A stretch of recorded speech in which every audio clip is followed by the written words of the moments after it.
네, 오늘 함께 볼 말씀은 시편 100편입니다.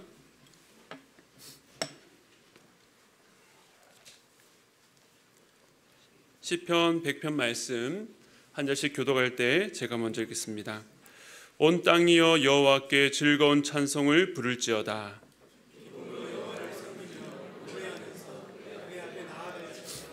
여호와가 우리 하나님이신 줄 너희는 알지어다. 그는 우리를 지으시니요 우리는 그의 것이니 그의 백성이요 그의 기르시는 양이로다.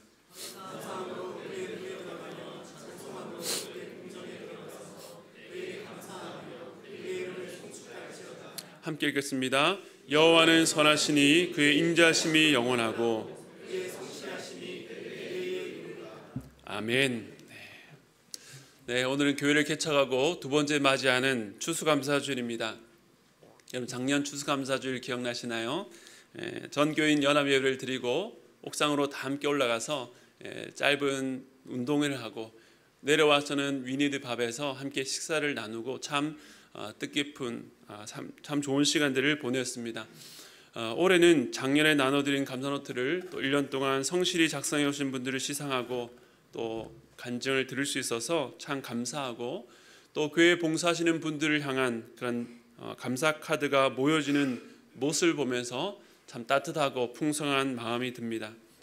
올해도 새로운 감사노트를 한 권씩 나눠드렸는데 1년 동안 또 성실하게 기록하셔서 내년 추수감사주일에는 더 큰 감사로 함께 주님께 영광 돌릴 수 있기를 바랍니다. 네, 올해 추수감사주일이 더욱 특별한 것은 한 해를 1월부터 온전히 보내며 맞이하는 첫 추수감사주일이기 때문입니다. 겨울부터 시작해서 봄을 지나 긴 여름 그리고 가을을 살짝 발만 담궜다가 벌써 겨울이 다가왔습니다. 한 해 사계절을 모두 경험한 뒤에 만나는 추수감사주일입니다.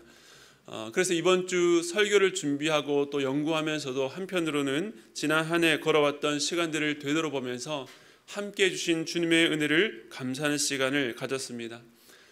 작년 12월 31일 성구영신 예배를 드리면서 길을 만드시는 주라는 주제로 새해를 맞이했습니다.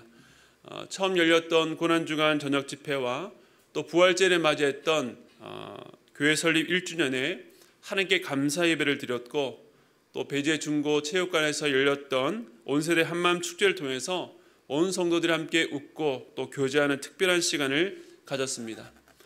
여름에는 코로나로 인해서 중단되었던 또 저희 교회로서는 첫 단기 선교를 대만 땅으로 가서 그 땅 가운데 일하시는 하나님의 역사를 보았습니다.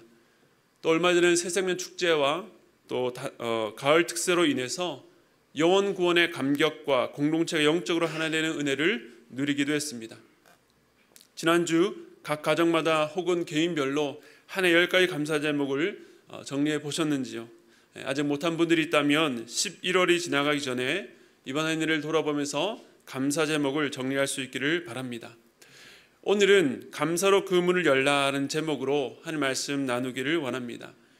절기 설교의 어려움은 1년에 한 번이지만 청중들이 충분히 예상하는 말씀을 전해야 한다는 것입니다.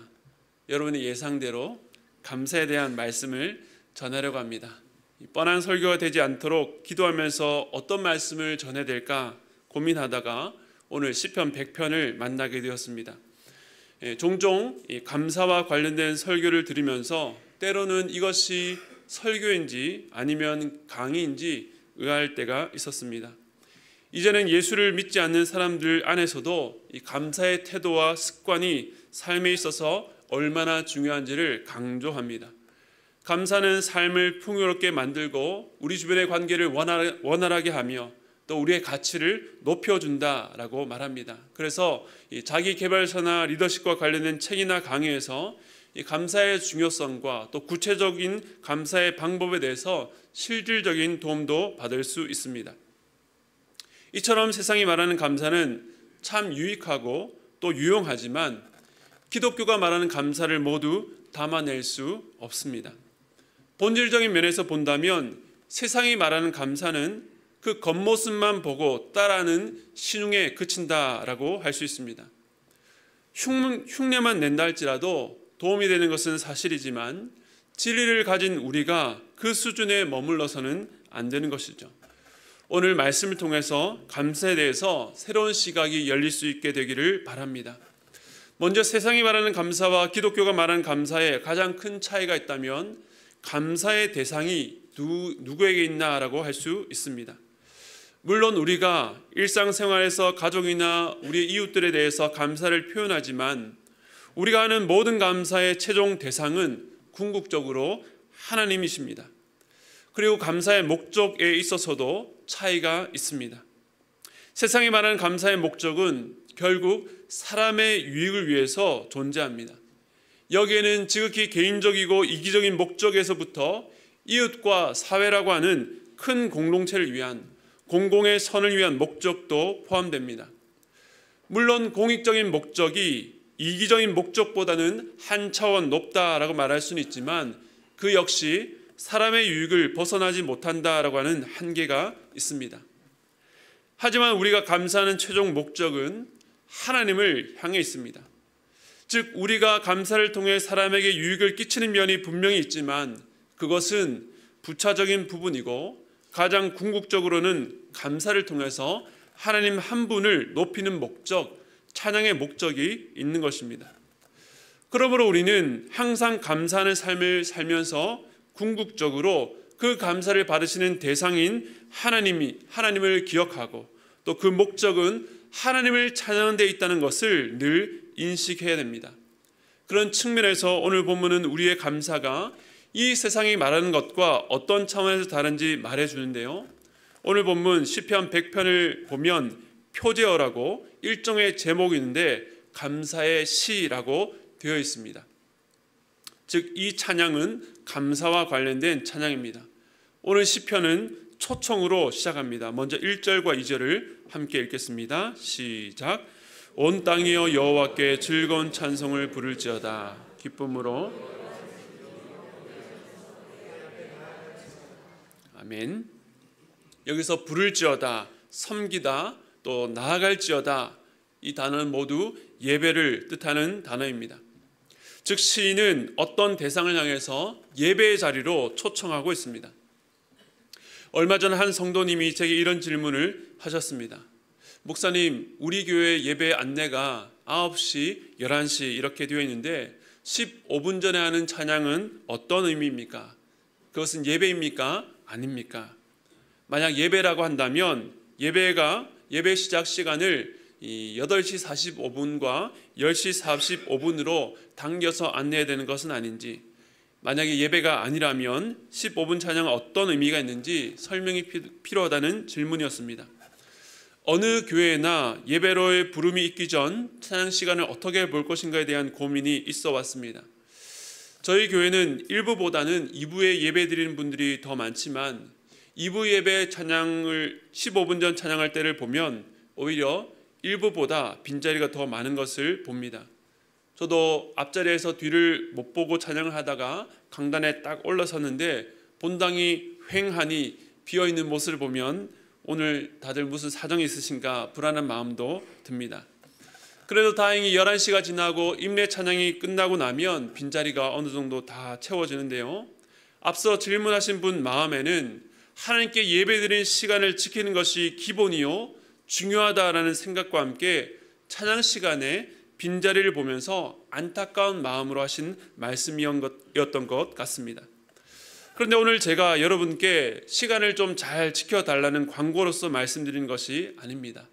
교회에는 다양한 분들이 있습니다. 중요한 분과 약속을 잡았다라고 한다면 다른 일정들을 조정해서라도 시간을 최대한 지키는 것이 마땅하다라는 생각도 이해가 가고, 아침마다 어린 자녀들과 전쟁하면서 겨우겨우 시간에 맞춰서 혹은 지나서 힘겹게 오시는 분들의 상황도 이해가 갑니다. 아직 믿음이 없거나 구도자의 마음으로 교회를 오고 계시는 분이 있다면 조금 늦더라도 교회에 나오는 모습만 봐도 감사한 일이죠. 하지만 믿음이 있고 다른 일이 없음에도 불구하고 지각하는 것이 습관처럼 익숙해져 있다면 오늘 계기로 우리의 예배 태도와 교회로 나오는 마음을 점검할 수 있기를 바랍니다. 그렇다면 예배로의 부름 전에 하는 15분 찬양을 우리가 어떻게 이해하면 좋을까요? 시편 120편에서 134편까지는 이 15편의 시편에는 성전에 올라가는 노래라고 하는 이 표제어가 붙어 있습니다. 즉 예배자들, 여러 지역에서 온 순례자들이 예루살렘 성전을 향해 가면서 불렀던 노래들입니다. 오늘 시편 100편을 읽어보면 성전 안에 있는 자들보다 성전 바깥에 있는 자들 향한 노래로 보입니다. 그래서 학자들은 이 시편도 성전에 예배드리러 나아가면서 회중들이 암송하고 불렀던 찬양으로 봅니다. 성전 안에서의 예배로 초청한다는 의미가 있습니다. 우리의 예배는 9시, 11시 사회자인 제가 예배로의 부름과 함께 시작되지만 앞서 15분 찬양이 이 성전에 올라가는 노래와 같다는 생각을 했습니다. 그 시간은 일주일간 각자의 자리에서 치열하게 살아왔던 우리의 일상이 하나님 앞에서 단독자로서는 거룩한 예배로 전환되는 시간입니다. 주중에 있었던 일들 혹은 아침에 교회로 오는 길에 여러 가지 일들로 말미암아 마음이 어려웠다면 그 시간에 찬양하면서 마음을 정비하고 하나님께 나아가는 시간입니다. 마치 성전에 올라가는 노래처럼 아직 성전 안에 들어간 것은 아니지만 하나님의 임재와 은혜를 사모하며 성전을 향해 나아가는 시간, 로비를 거쳐서 본당 안에 들어오는 것처럼 찬양하며 하나님께 우리의 마음을 집중해가는 시간입니다. 아무런 기대 없이 허겁지겁 성전 안에 들어온 사람보다 성전에 올라가는 노래를 순례자들과 함께 부르며 성전에 들어온 사람들의 예배의 깊이가 어찌 같을 수 있겠습니까? 정리하면 예배는 여전히 9시, 11시에 시작합니다. 하지만 15분 찬양 시간이 성전에 올라가는 노래처럼 예배를 사모하는 이들이 이 시간을 통해서 한 마음으로 주님을 높이고 나아가는 통로가 되기를 기대합니다. 제가 이 내용을 광고 시간이 아니라 설교 가운데 나누는 의미를 여러분이 충분히 이해해 주셨으면 합니다. 시간을 칼같이 지키자는 것이 아닙니다.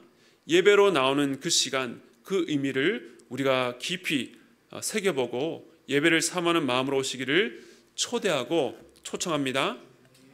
다시 말씀으로 돌아가서 시는 어떤 대상을 향해서 하나님을 예배하는 자리로 초대하고 있습니까?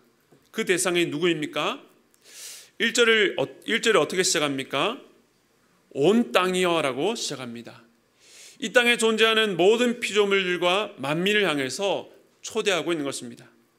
여호와께 즐거운 찬송과 기쁨으로 섬기며 나오라고 말합니다. 온 땅이 천지를 창조하시고 만물의 주인 되신 하나님께 예배하는 것은 피조물로서 지극히 당연하고 자연스러운 일입니다. 시편 19편 1절에서 4절은 이렇게 노래합니다. 하늘이 하나님의 영광을 선포하고 궁창이 그 손으로 하신 일을 나타내는도다. 날은 날에게 말하고 밤은 밤에게 지식을 전하니 언어가 없고 들리는 소리도 없으나 그 소리가 온 땅에 통하고 그 말씀이 세계 끝까지 이르도다. 하나님이 해를 위하여 하늘에 장막을 베푸셨도다. 아멘. 의식이 없고 이성이 없어 보이는 하늘, 궁창, 날, 밤, 해와 같은 자연 만물이 하나님의 통치 가운데에 하나님의 영광을 드러내고 선포하고 하나님의 하나님 되심을 나타냅니다. 그들은 사람이 이해할 수 있는 언어나 사람의 귀로 들을 수 있는 소리가 아니라 그들만의 존재 방식으로 지금도 하나님을 드러내고 찬양하고 있는 것입니다. 이처럼 하나님의 지음을 받은 모든 피조물이 하나님을 인정하고 찬양한 것은 너무나도 당연하지만 실제는 어떻습니까? 하나님을 예배하려는 초청은 전 우주적이고 모든 피조물을 대상으로 하지만 실제 이 초청에 응답하는 이들은 한정되어 있습니다. 아니 대다수의 사람들은 그 초청에 응하지 않습니다.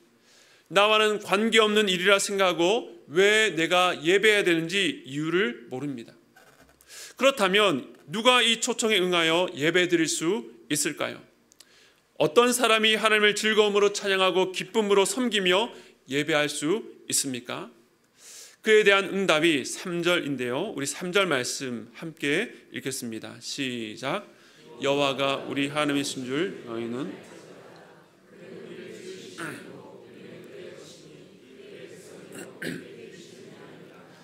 아멘. 예배는 아무나 드릴 수 있는 것이 아니라 너희는 알지어다 라는 말씀처럼 아는 사람만이 예배 드릴 수 있습니다. 여기서 안다라고 하는 의미는 말은 이 머리로 지식적으로 아는 것이 아닙니다. 구약 성경에서 알다라는 동사는 히브리어로 야다인데 여기서의 알은 부부가 서로를 아는 것을 말합니다. 매우 독점적이고 구체적이고 친밀한 알입니다. 경험적으로 인격적으로 아는 것입니다. 무엇을 아는 것입니까? 여호와가 우리 하나님이신 것을 아는 것입니다. 이 세상에 신이라 불리는 수많은 우상들이 있습니다. 그러나 우리를 예배로 초청하시고 우리의 예배를 바라시는 분은 오직 한 분 여호와 하나님이십니다. 세상의 우상과 그 대상을 숭배하는 자들은 겉으로 보면 위와 아래, 경배하는 자와 경배를 받는 대상으로 주인과 종의 관계인 것처럼 보이지만 사실 거래 조건으로 이루어진 관계입니다. 자신이 섬기는 대상과의 인격적인 관계에는 관심이 없습니다.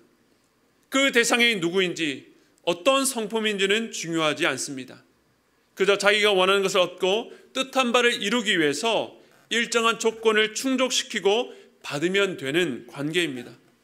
그저 내가 원하는 것을 얻기 위해 무엇이 가장 빠르고 편한 길인지 어떤 대가를 지불하면 되는지 그 조건만이 중요합니다. 하지만 우리의 예배의 대상 되시는 하나님은 어떤 분이십니까? 조금 전에 읽었던 3절 하반절에 보면 그는 우리를 지으시니요 우리는 그의 것이니 그의 백성이요 그의 기르시는 양이라고 말씀합니다. 여기서 세상의 우상과 하나님과의 차이가 드러납니다. 우리는 하나님께서 지으신 하나님의 소유이며 하나님께서 기르시고 돌보시는 백성입니다. 그런데 세상에서는 어떤 대상에 대해서 자기의 소유권을 주장하는 이유가 무엇입니까? 그 소유물을 이용해서 자기의 이익을 얻기 위해서입니다. 그 과정에서 소유물을 착취하고 억압하고 자기의 목적을 위해서 그 소유물을 소진시킵니다.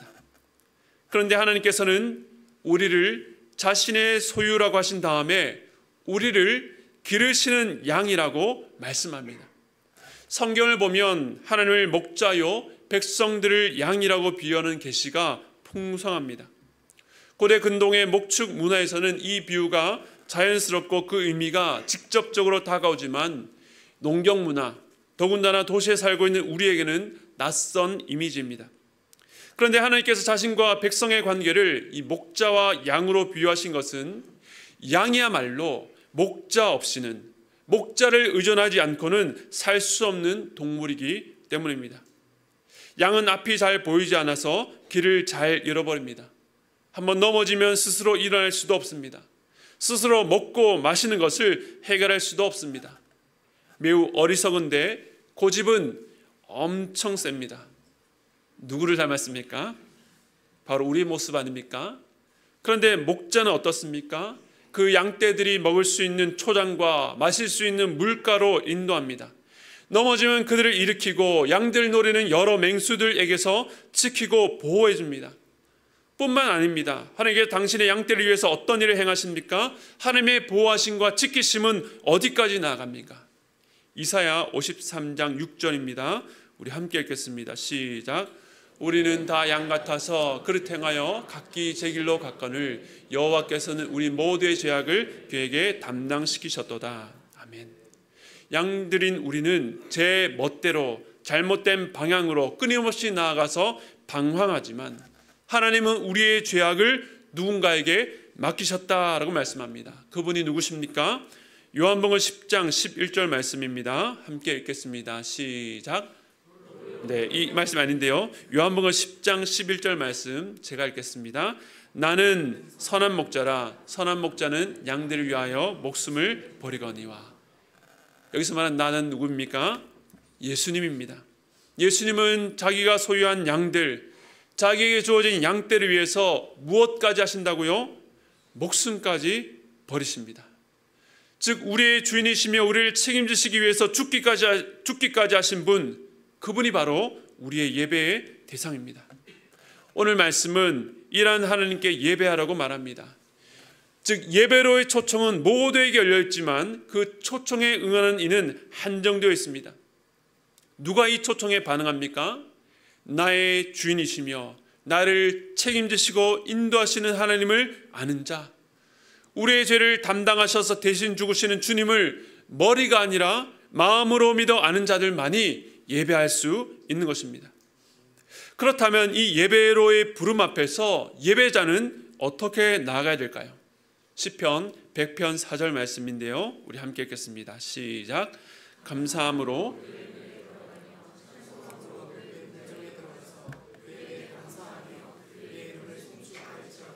아멘. 여기서 말하는 그의 문, 그의 궁정은 어디를 말할까요? 이것은 여호와의 성전, 하나님의 임재가 있는 곳을 말합니다. 앞서 성전을 향해 올라가는 노래처럼 성도들이 하나님을 찬양하며 그 예루살렘 성전으로 올라갑니다. 그리고 이제 그토록 사모했던 성전의 문이 보입니다. 어떻게 그 문을 들어가라고요? 감사함으로 들어가서도 감사하며 그의 이름을 송축하라고 말합니다. 즉 감사는 우리의 삶을 더 이롭고 의미 있게 만들기 위한 태도나 처세술이 아닙니다.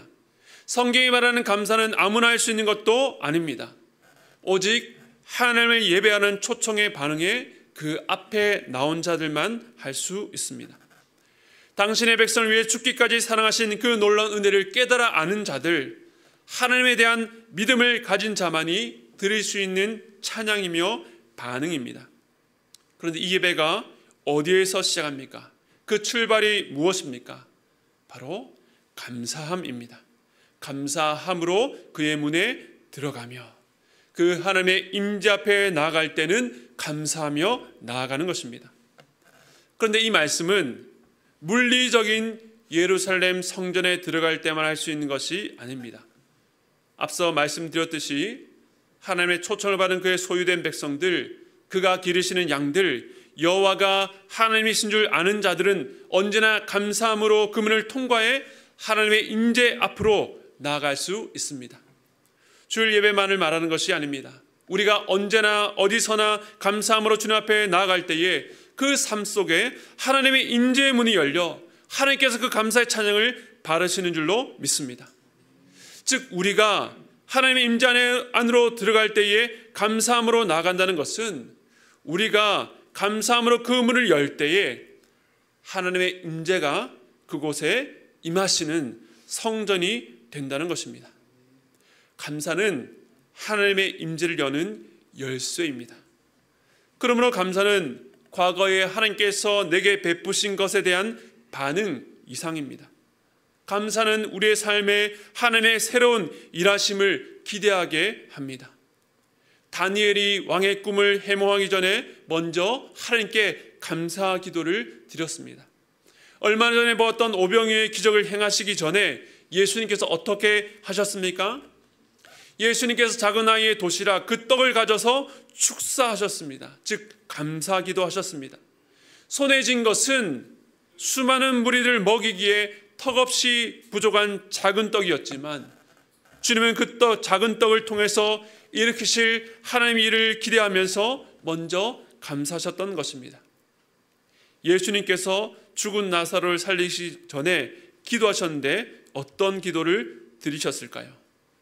요한복음 11장 41절 말씀 우리 함께 읽겠습니다. 시작. 돌을 옮겨 놓으니 예수께서 눈을 들어 우러러 보시고 이르시되